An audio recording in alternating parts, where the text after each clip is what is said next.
Assalamualaikum sahabat-sahabat surga semuanya. Kekayaan bukanlah banyaknya harta benda, tetapi kekayaan yang sesungguhnya adalah ketenangan hati. Nah, Assalamualaikum sahabat-sahabat surga semuanya. Alhamdulillah wa syukurillah.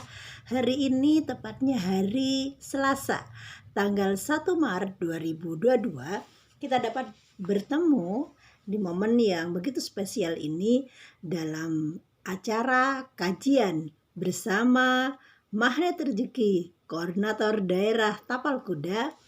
Hadir bersama kita di sini saya Mika Nurhidayah, kemudian Bunda Uyun, Bunda Husnul, Bunda Nurul, yang beliau adalah trainer dari Magnet Rezeki wilayah Tapal Kuda. Dan hadir juga bersama kita semuanya, sahabat-sahabat, para penggiat sosial, sahabat-sahabat, para pencinta jiwa, sahabat-sahabat yang kemudian bergerak untuk menjadi lebih baik. Izinkan saya, Mika Nurhidayah, kami bukan siapa-siapa, kami adalah pendosa yang kemudian bersama-sama berbenah untuk bisa berbuat lebih baik. Nah, sahabat-sahabat surga yang berbahagia, ketika kita berbicara tentang kebahagiaan, ketika kita berbicara tentang apa itu rezeki, maka seringkali kita mengistilahkan rezeki itu adalah dalam bentuk barang, bisa mobil, rumah, jabatan, anak, suami, istri, atau kebahagiaan-kebahagiaan yang kemudian nampak dalam kehidupan kita.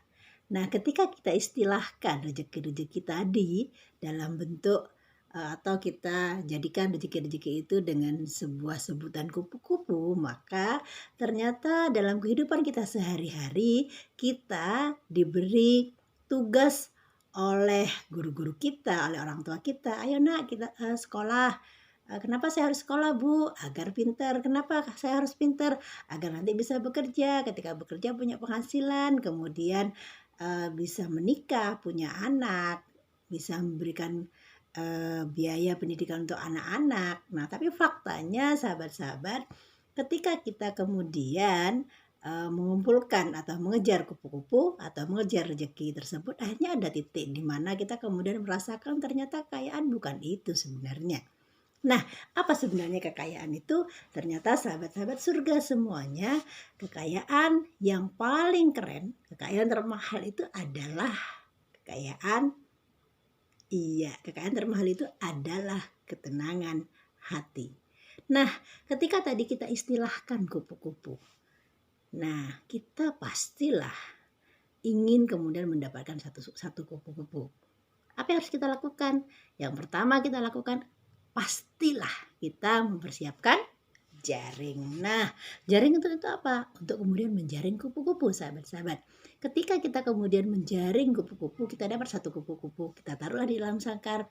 Kemudian kita berlari lagi, kita kejar lagi kupu-kupu yang lain, dapatlah dua kupu-kupu. Semakin kemudian kita mengejar kupu-kupu, semakin punya keinginan dan cara agar bagaimana kemudian kita membuat jaring yang bisa menangkap 10 kupu-kupu. Nah, ketika kita kemudian istilahkan itu, kita kumpulkan kupu-kupu, istilah rezeki tadi adalah kupu-kupu, maka kita akan pastinya akan menambah kupu-kupu itu terus dan terus. Nah, apa yang kemudian terjadi ketika kita sudah meraih semuanya, ketika sudah ternyata apa yang kemudian kita inginkan mengumpulkan kupu-kupu tadi hanya sekedar keinginan untuk mengumpulkan saja. Nah, kenapa seperti itu? Ketika kita ingin bermain dengan kupu-kupu itu, kita kan harus membuka nih yang namanya sangkar. Nah, kita bukalah sangkar kupu-kupu tadi. Kita ingin kemudian mengambil satu kupu-kupu, tapi hati kita was-was.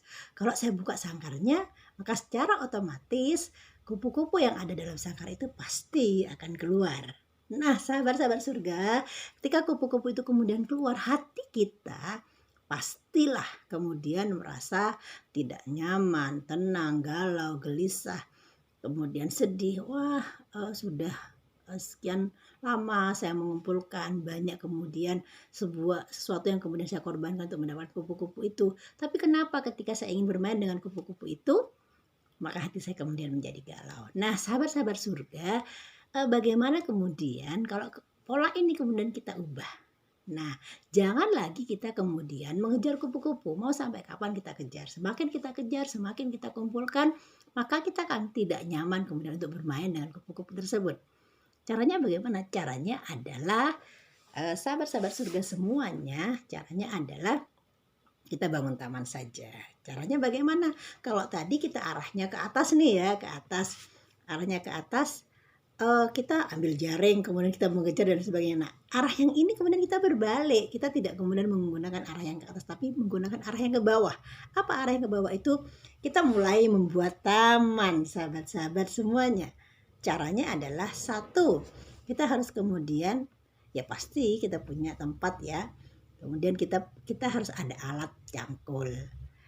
Nah, tanah tadi kemudian kita tanami benih bunga, kita pupuk, kita sirami terus dan akhirnya jadilah taman bunga. Nah, ketika taman bunga itu sudah kita buat, pasti ada bunga-bunga indah yang ada di situ dan yang membuat kita menjadi tenang dan damai. Dan qadarullah-nya ketika ada taman, ada bunga, pastilah kupu-kupu dan kawan-kawannya juga akan datang ke taman kita. Nah, bisakah kita kemudian bermain dengan kupu-kupu tersebut? Tentu bisa. Tidak lagi ketika kita kemudian bermain dengan kupu-kupu di taman yang sudah kita buat, tidak akan lagi ada hati yang merasa gelisah, hati yang merasa tidak nyaman. Nah, tentu kita akan kembali lagi, apa sih sebenarnya makna dari istilah kupu-kupu taman yang kemudian saya ceritakan tadi, sahabat-sahabat surga semuanya.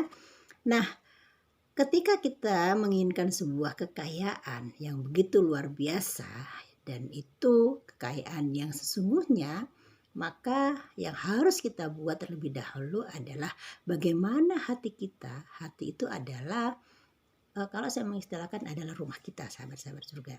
Dimanapun kita akan tinggal, ketika hati kita tenang, maka dimanapun itu bisa menjadi rumah. Karena apa? Karena rumah yang sebenarnya, baiti jannati yang sebenarnya adalah hati kita. Nah, bagaimana caranya agar kita bisa membangun taman? Bagaimana caranya agar kita bisa kemudian bermain dengan kupu-kupu? Maka di dalam ilmu magnet rezeki, yang kita kejar adalah bagaimana hati kita terlebih dahulu itu menjadi tenang, nyaman, dan damai. Nah, 3 hal yang kemudian bisa saya sampaikan di sini. Yang pertama adalah positive thinking. Nah, kita harus meyakini, sahabat-sahabat surga semuanya.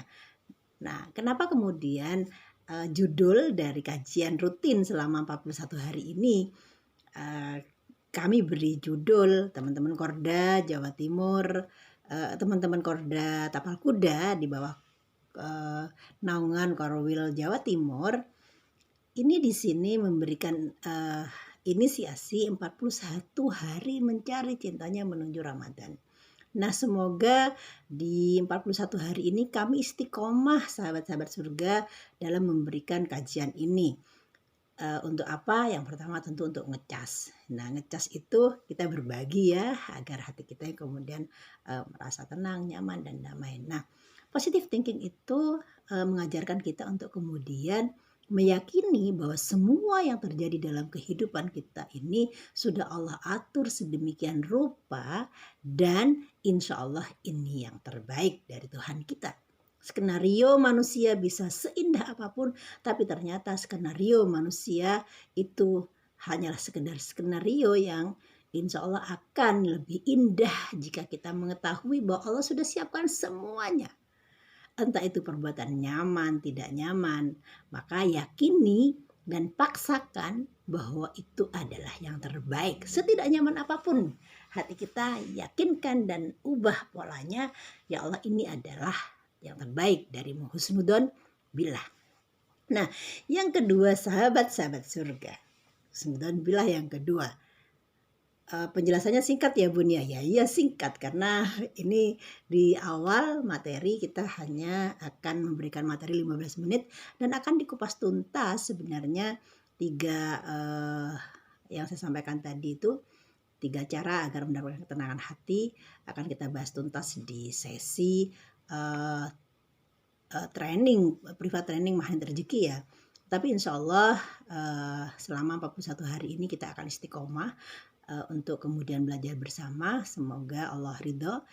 Nah, sekali lagi sahabat-sahabat, di tahap yang pertama yang harus sahabat-sahabat ubah adalah pikiran kita harus merasa bahwa semua ini adalah yang terbaik sahabat-sahabat surga semuanya. Sehingga nyaman saja kita menghadapi kehidupan ini dan merasa sudah Allah atur, ini sudah yang terbaik darinya. Nah, kemudian yang kedua sahabat-sahabat surga, ketenangan hati. Apa itu ketenangan hati? Itu berada di posisi materi positive feeling. Positive feeling itu adalah bagaimana kemudian, kalau tadi kita berpikiran positif nih ya, berpikiran bahwa semua yang terbaik dari Allah. Tapi kalau yang kemudian positive feeling, perasaan kita itu harus tenang. Apapun yang terjadi dalam kehidupan kita, kita terima dengan hati yang tenang dan nyaman. Nah, bagaimana caranya? Lagi-lagi sahabat-sahabat surga semuanya, bahwa positive feeling. Feeling itu adalah perasaan yang merasa damai, tenang, dan ya lagi-lagi kita berpikir secara sempurna bahwa Allah sudah mengatur semuanya sedemikian rupa. Positive feeling biasanya akan bisa kita lakukan ketika kita sudah bisa berdisosiasi. Apa itu berdisosiasi? Biasanya kita lakukan dengan konteks ibadah ya. Nah, ibadah untuk diri sendiri tentu zikir, sholat tengah malam, kemudian wirid dan zikir mungkin mirip-mirip lah, tapi kadang ada yang membedakan. Kemudian disosiasi yang kedua sebenarnya sahabat-sahabat surga adalah menyambung silaturahmi, membersamai teman-teman. Kita mencoba ketika ada teman yang tidak mudah kehidupannya, maka kita coba membantu dengan maksimal yang apa kita mampu. Misal nih ya, ada yang mengatakan begini, saya pernah melihatmu menangis dalam keadaan sedih, maka suatu saat saya pun ingin melihatmu menangis dalam kondisi bahagia. Nah, seperti apa sebenarnya positive feeling itu sahabat-sahabat? Kita tonton terus ya link YouTube ini sampai 41 hari ke depan. Nah, kemudian sahabat-sahabat surga yang terakhir adalah positif motivasi. Apa itu sebenarnya positif motivasi? Positif motivasi ini adalah pada titik bahwa apa yang kita kerjakan itu bukan semata-mata untuk kemudian mendapatkan balasan dari Tuhan kita, mendapatkan balasan dari manusia. Lagi-lagi apalagi manusia ya sahabat-sahabat surga semuanya. Positif motivasi ini adalah seperti kalau tadi ini kita sudah meracik ya, positive thinking, positive feeling, meracik lauknya lah. Nah, apa iya ketika kita meracik lauknya, kemudian kita bisa makan dengan kenyang. Kalau manusia Indonesia itu harus ada nasi ya sahabat-sahabat. Nah, posisi di positif motivasi ini adalah bagaimana kita berbuat.